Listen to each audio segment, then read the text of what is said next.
नीच और ऊंच की पहचान। महाराजा विक्रमादित्य प्राय अपने देश की आंतरिक दशा जानने के लिए वेश बदलकर पैदल घूमने जाया करते थे। एक दिन घूमते घूमते एक नगर में पहुंचे।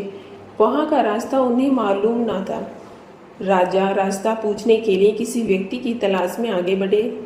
आगे उन्हें एक हवलदार सरकारी वर्दी पहने हुए दिखा। राजा ने उसके पास जाकर पूछा, महाशय, अमुक स्थान जाने का रास्ता क्या है, कृपया बताइए। हवलदार में अकड़ कर कहा, मूर्ख, तू देखता नहीं, मैं हकीम हूँ। मेरा काम रास्ता बताना नहीं, चल हट, किसी दूसरे से पूछ। राजा ने नर्मदा से पूछा, महोदय, यदि सरकारी आदमी भी किसी की यात्रा को रास्ता बता दे तो कोई हर्ज तो नहीं है।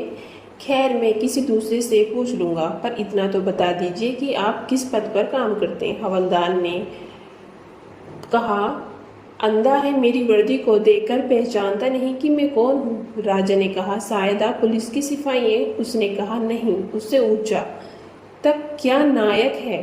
नहीं।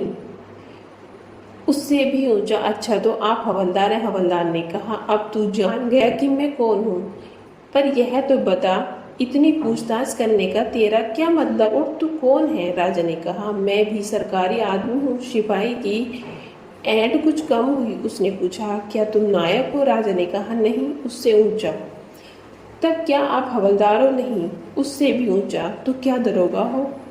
उससे भी ऊंचा। हवलदार ने कहा, तो क्या आप कप्तान हैं? राजा ने कहा, नहीं। उससे भी ऊंचा। सूबेदार जी? नहीं। उससे भी ऊंचा।